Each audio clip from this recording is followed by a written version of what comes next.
Minister in his address absolved the Volta River Authority VRA of any blame in the damage caused by the flooding following the spillage of the Akosombo Dam.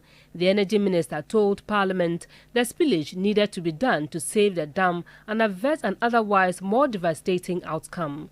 It is never true that there's a point mark for VRA to spill. What is true is that there's a point mark for the dam integrity, which VRA works towards, not breaking that point mark. The Speaker, what has happened this year, and I can say that going forward, nobody can stand here or anywhere and say it won't happen again. Dr. Opoku Prempeh mentioned that residents and MPs were engaged ahead of the spillage.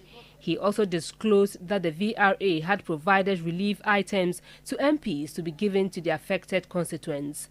MP for Pru East, Dr. Kwabena Donko, drew the attention of the House to the devastation visited on communities along the upper parts of the dam. Our brothers south of the dam have been victims of the spillage effect of the flood. The flooding has been catastrophic for those of us north of the dam. And for those of us north of the dam, the flooding started as far back as in June, July. MP for Tema West, Carlos Ahinkra, and MP for Yape Kusogo, John Jinapo, also took turns to contribute. If VRA hadn't taken the decision they took to get us where we are now, and that dam broke, the Speaker, from Akosombo to Tema was going to be submerged underwater.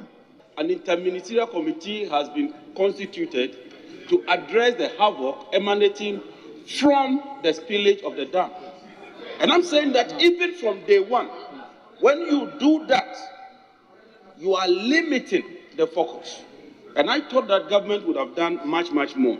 MP for North Tong Samuel Okujeto Ablakwa took a strong exception to claims from the minister that MPs were engaged and that the VRA had provided relief items to MPs. We are told that before VRA officials spilled, members of parliament were consulted, were part of the stakeholders consulted.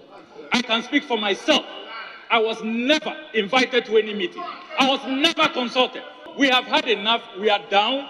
We are traumatized. We have lost everything. The last thing we will countenance are blatant falsehoods. We will not accept it.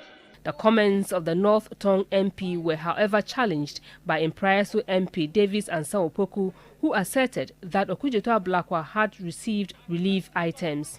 The comments of the North Tong MP were, however, challenged by Impraiso MP Davis and Opoku, who asserted that Okujeto Ablakwa had received relief items. This threw the House into chaos beyond the control of the second Deputy Speaker, Andrew Esiama, who was presiding. No, he said, I have personally received relief items from the Finance Minister. Mr. Speaker, this is a serious matter. Serious matter. My chiefs and people, the displaced persons, are going to come and ask the items you received from the Finance Minister. Where is it? These are serious allegations, which we cannot take it lightly. Come and withdraw that statement. With respect to Okujeto, he is insistent that he hasn't received it. When tempest calmed, other MPs took turns to contribute. But the effect, so it is not